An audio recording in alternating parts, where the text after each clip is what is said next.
오늘은 우리 주님의 영광교회가 추수감사주일로 지키는 주일입니다. 아시다시피 감사절의 유래를 보면 이스라엘 백성들이 가을 추수를 끝냅니다. 그런데 그 곡식이 많든 적든 간에 하나님이 그 곡식을 수확할 수 있도록 은혜를 베풀어 주신 것을 생각하니까 너무 감사합니다. 그래서 감사의 제사로 드림의 시작이 바로 감사절의 유래가 되었습니다.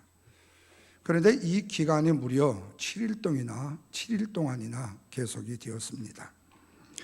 그런데 현대의 추수의 감사절은 미국에서부터 시작이 되었습니다. 아시다시피 영국의 청교도들이 신앙의 자유를 찾아서 메이플라워 배를 타고 대서양을 횡단합니다. 그리고는 미국의 동부 플리머스에 도착합니다. 그곳에서 한 해의 겨울을 지냅니다. 그 다음에 농사를 지어서 첫 수술을 하게 되었습니다. 주님의 은혜가 너무나도 고맙게 느껴져서 인디안들을 초청해서 하나님께 감사 예배를 드렸습니다. 이것이 바로 추수감사절의 시작이었습니다. 그래서 우리는 감사절을 맞이하면 감사가 뭐냐 이렇게 먼저 물을 수 있다면 감사는 두 번의 축복을 누리는 것이 감사다. 한 번은 받을 때 감사한 것이고 또 한 번은 회상할 때의 감사다. 그래서 두 번의 축복을 누리는 것이다. 그런데 자기의 욕심에 사로잡혀 사는 사람은 늘 부족함 투성이죠. 그러나 은혜를 따라서 사는 사람은 늘 감사합니다. 그래서 감사를 모르는 사람은 늘 가난해요. 많은 것을 가졌어도. 그러나 주님에 대한 깊은 감사의 마음을 가지고 있는 사람은 많이 가졌든 적게 가졌든 전심으로 하나님의 이름을 높이면서 살고 싶어하는 사람이 되어줄 수가 있습니다. 뿐만 아니라 하나님을 향한 감사의 고백을 항상 마음속에 생활 속에 삶 속에 간직한 사람은 무엇을 하든지 하나님의 영광을 위해서 살고 싶은 마음의 소원을 가지고 사는 사람입니다. 그러므로 우리가 감사의 사람이 된다는 것은 무엇을 하든지 하나님의 영광을 위해서 살고 싶은 사람들의 신앙의 고백, 바로 이것이 감사의 사람인 것입니다. 그런데 오늘날 우리의 주위를 보게 되면 매사에 원망합니다. 불평도 많고 짜증도 많고 신경질도 많이 냅니다. 이렇게 사는 사람들이 있는가 하면 있어도 감사하지만 없어도 감사해요. 일이 되어도 감사하지만 안 되어도 감사해요. 다른 사람에게 아니 하나님께서 우리에게 주셔도 감사하지만 안 주셔도 매사에 감사한 사람이 있다면 여러분들은 어떤 사람을 좋아하시겠습니까? 매사에 감사한 사람입니까? 아니면 짜증나는 사람이겠습니까? 아마도 매사에 감사하는 사람을 좋아하게 될 것입니다. 그래서 감사하는 사람이 행복한 삶을 사는 사람이다. 뿐만 아니라 감사하는 사람이 복된 삶을 사는 사람이다. 그래서 범사에 감사에 기도를 드리는 사람에게 기도가 없다면 공급해 주는 삶의 메마름이 오게 되어진다는 사실입니다. 그래서 감사로 말미암아 하나님 앞에 구할 때 하나님이 우리에게 주어지는 축복을 우리가 누리게 되어집니다. 하나님은 모세가 40살이 되었을 때 힘과 용기와 용맹이 있고 지식과 지혜가 있을 때 하나님은 그를 지도자로 쓰지 않으셨습니다. 왜 그랬냐면 그것 가지고는 24시간도 버티지 못하는 자기 자신을 믿는 인생이었기 때문에 그랬습니다. 그런데 나이 80이 되어지자 하나님이 떨기나무 불꽃으로 그를 부르십니다. 그 이유가 뭐였을까요?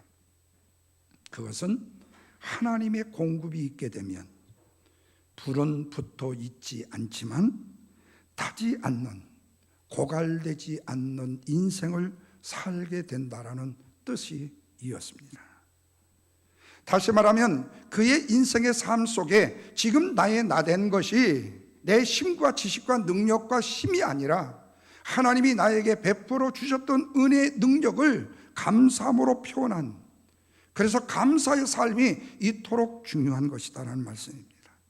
그래서 여러분, 성경상에서 쓰임받은 신앙인의 인물들의 모습들을 보게 되어지면 그들의 삶 속에 감사라는 것이 표현되지 있지 않지만 그들의 삶에서 드러나 나타내 보여지는 것은 모두 다 감사의 삶인 것을 알게 되어져요. 그래서 우리가 감사로 여호와께 뜨겁게 열심히 구해야 합니다. 그 기도 가운데, 헌신 가운데, 봉사 가운데, 그리고 또한 수고 가운데에 감사의 축복을 놓치면 안 된다는 사실입니다. 오늘 본문의 말씀에 보면은 인생의 그 어떤 누구보다도 큰 고난을 당했지만 인생의 그 누구보다도 독특한 감사의 삶을 하나님 앞에 영광으로 보여드린 한 사람 욥이 소개되고 있습니다. 그의 삶을 그는 21절에서 이렇게 고백합니다. 다 같이 한번 읽습니다. 내가 모태에서 알몸으로 나왔은즉 또한 알몸이 그리로 돌아갈지라. 쉬신 이도 여호와시요 거두신 이도 여호와시니 여호와의 이름이 찬송을 받으실지니라. 한마디로 이 욥은 지금 상황이 어떤 상황이든 간에 먼저 하나님 앞에 감사를 고백합니다. 그래서 욥은 감사의 사람이다라고 말할 수가 있어요. 다시 말하면 욥의 신앙이 감사의 신앙이었다. 그렇다면 욥이 감사했던 것이 무엇이냐 그 말이에요. 힘들었지만 욥의 감사는 자신의 환경에 대한 감사였습니다. 다시 말하면 그는 어떤 상황에 처해있던지 간에 하나님 앞에 현실로 인해서, 지금의 현실로 인해서 감사했다는 사실이에요. 여러분, 우리가 처한 환경이 어떠하든지 감사의 삶을 산다는 것이 그리 쉬운 문제가 아닙니다. 사람의 속성에는요, 좋고 힘들지 않는 일들이, 형통한 일들이 많았을 때는 감사하기가 쉽지만 힘들고 어렵고 고통스러울 때 감사의 삶을 유지한다는 것은 그리 쉽지가 않습니다. 그런데 욥은 힘들고 어려움에도 좋고 형통함에도 그는 감사를 잊어버리지 않았다는 거예요. 어떤 환경의 삶에서도 그는 감사를 잊지 않았다는 사실입니다. 왜 그랬을까? 환경이라는 것은 언제든지 변할 수 있는 가능성 때문이었습니다. 오늘 본문 당시의 욥을 보면 그야말로 남부럽지 않는 삶을 사는 사람이었음을 우리가 욥기 1장에서 보게 되어져요. 그런데 그의 삶에 엄청나게 커다란 변화가 일어났습니다. 먼저는 자신이 가졌던 재물을 잃었습니다. 욥기 1장에 보면 욥의 재산의 목록이 나옵니다. 3절 말씀 다 같이 한번 읽겠습니다. 그의 소유물은 양이 7,000마리요, 낙타가 3,000마리요, 소가 500결이요, 암나귀가 500결이며 종도 많이 있었으니 이 사람은 동방 사람 중에 가장 훌륭한 자다, 그렇게 말을 했습니다. 다시 말하면 욥이 소유한 것은 정말로 엄청나고 대단한 것이었습니다. 오늘날로 말하면 백만장자가 아니라 억만장자가 아니라 재벌 중에 재벌이었습니다. 그래서 성경은 그를 동방 사람 중에 가장 큰 자, 가장 부자라고 소개를 해주고 있습니다. 그런데 여러분, 이 재물이 하늘에서 떨어졌을까요? 복권이 당첨되어 얻을 수 있었을까요? 아닙니다. 그가 땀 흘려서 모은 재산이었습니다. 물론 열심만 가지고 열정만 가지고 재산을 모을 수 있는 것은 아니지만 하나님이 도와주셔야 되지만 궁극적으로 욥이 가졌던 이 엄청난 재산은 모두 다 하나님이 주신 것이었다라고 욥은 고백하고 있어요. 그것을 알았기 때문에 그는 늘 감사하면서 그 재물을 잘 관리를 했습니다. 그런데 그 재물이 하루아침에 없어지고 만 거예요. 여러분, 그 허탈함과 그 힘든과 그 고통을 당하지 않는 사람이 어떻게 표현할 수가 있겠어요?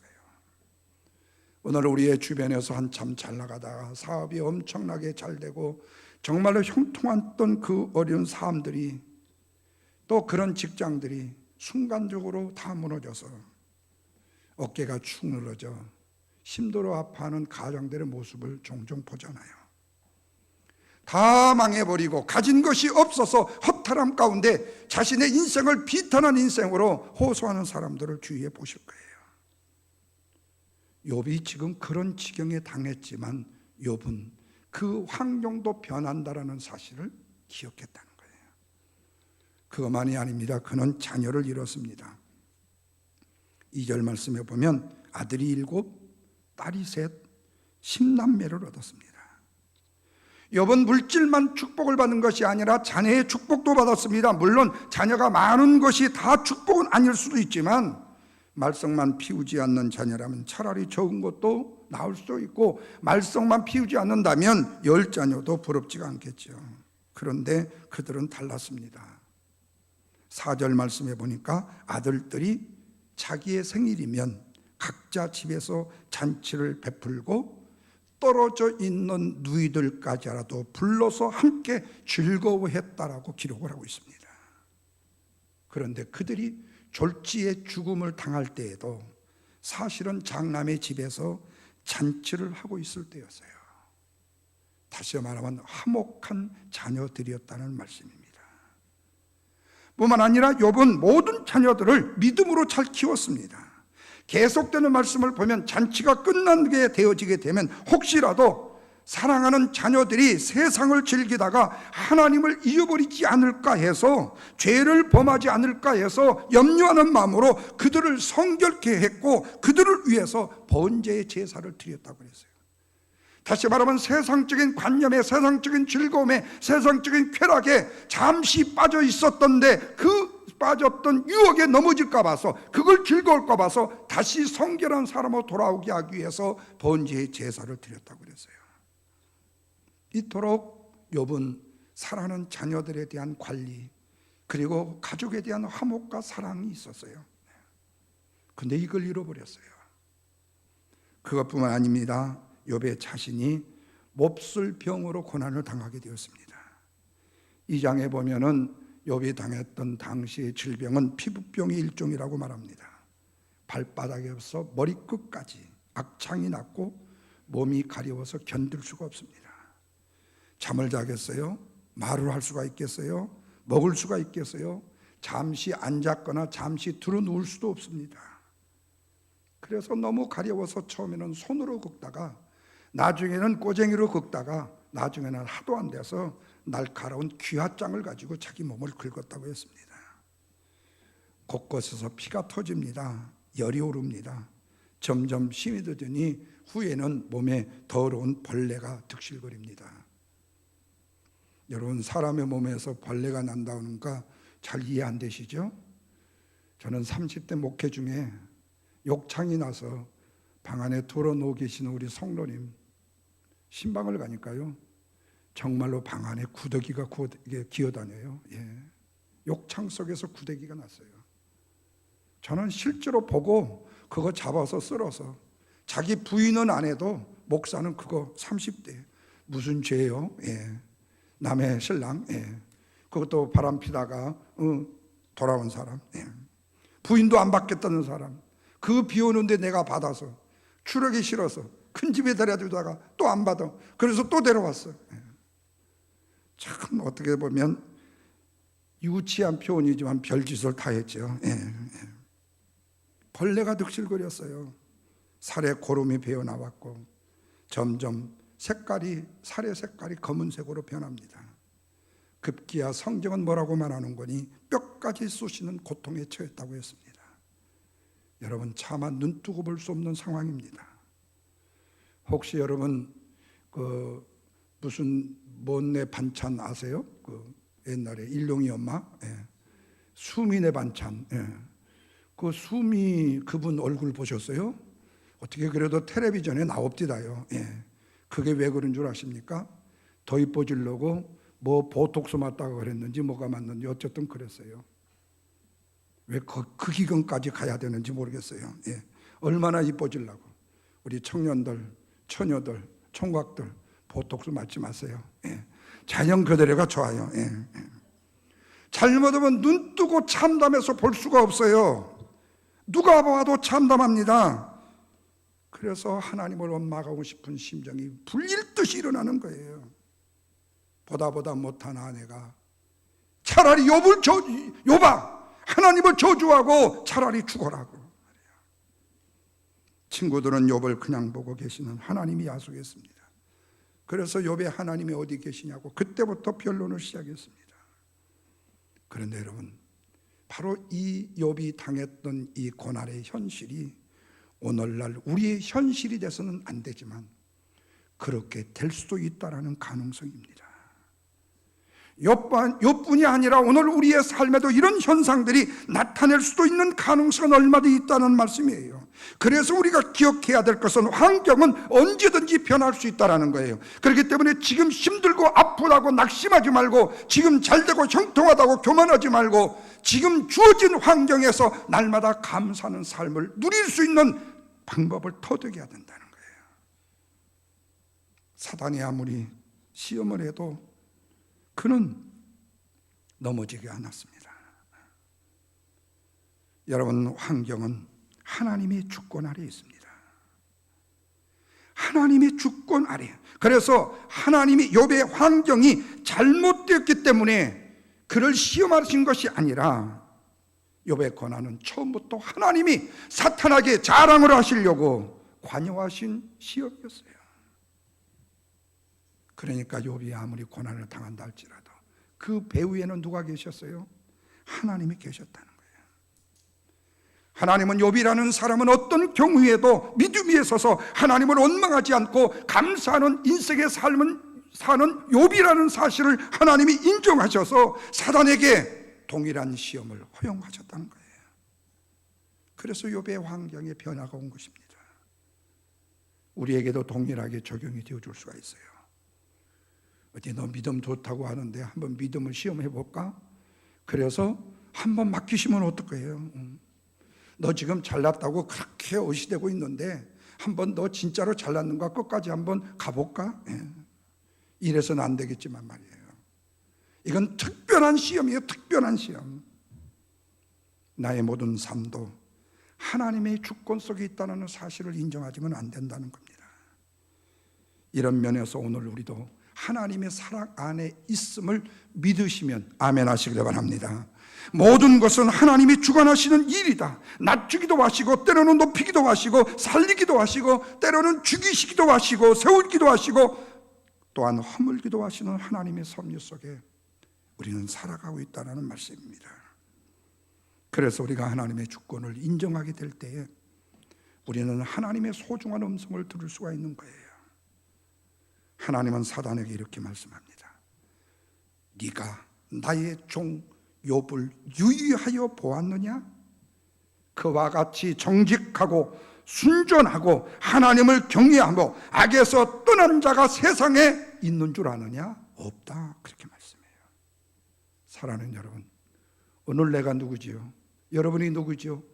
바로 하나님이 욥을 인정하듯이 저와 여러분을 인정하시는 인정받는 욥과 같은 하나님의 사람인 것을 믿으시기 바랍니다. 하나님은 오늘 또 사단에게 말해요. 주님의 영광교회 사랑하는 암흑의 장로, 암흑의 권사, 암흑의 집사, 암흑의 성도, 암흑의 청년, 사단아 내 종 그를 유의하여 보았느냐? 하나님은 우리를 존귀한 자로 세우시기 원하신다는 겁니다. 독생자 예수 그리스도를 십자가에 죽게 하시면서까지 그 죄값을 지불하셔서 우리를 구속하셨기 때문이에요. 그래서 다른 사람들은 잘 몰라도 하나님은 저와 여러분을 너무나도 잘 아신다는 겁니다.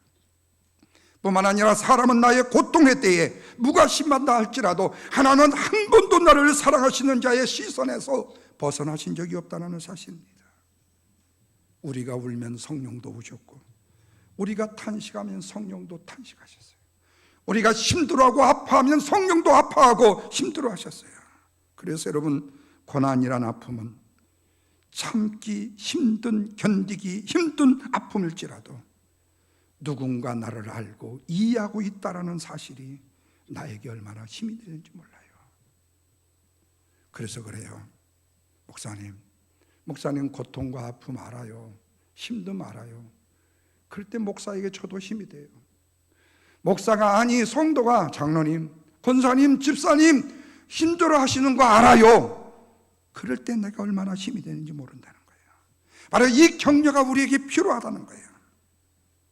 바라기는 우리의 아픔을 잘 아시는 하나님께 감사를 드리고 그 힘듦을 극복받는 사랑하는 성도 여러분 되시기를 주님의 이름으로 축원합니다. 그래서 환경과 현실을 믿음으로 수용해야 된다는 겁니다.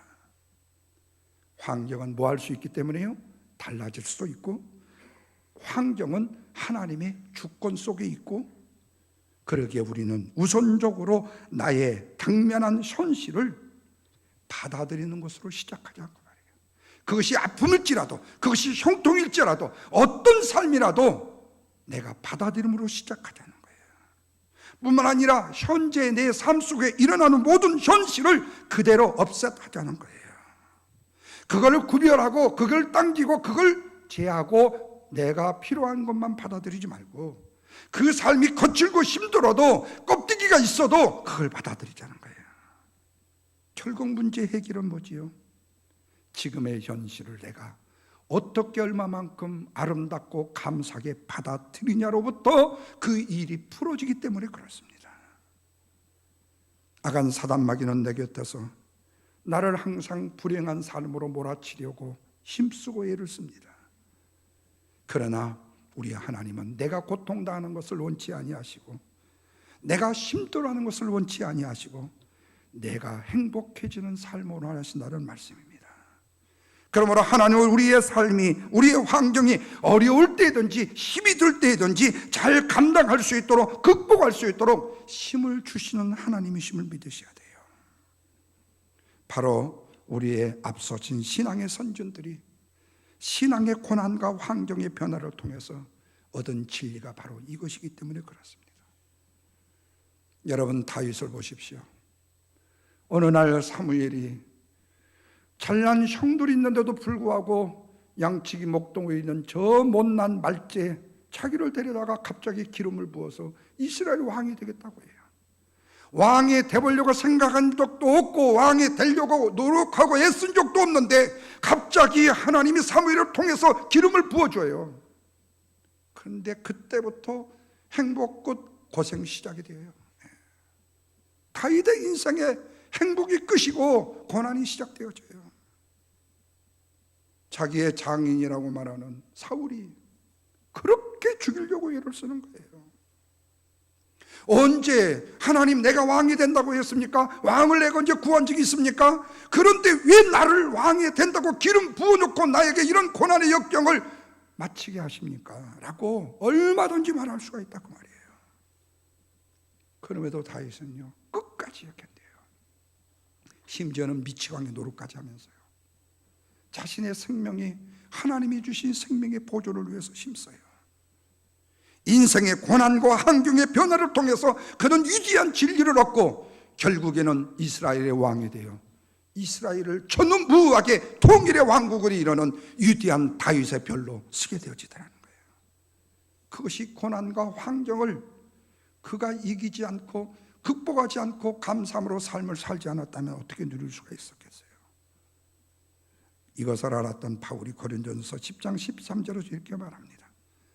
사람이 감당할 시험밖에는 너희에게 당한 것이 없나니 오직 하나님은 미쁘사 너희가 감당치 못할 시험 당함을 뭐하지 아니하시고 허락치 아니하시고 시험을 당할 즈음에 또한 뭐를 내신다고 그랬어요? 피할 길을 내사 너희로 능히 뭐하게 하신다? 감당케 하시느니라. 그렇게 말씀해요.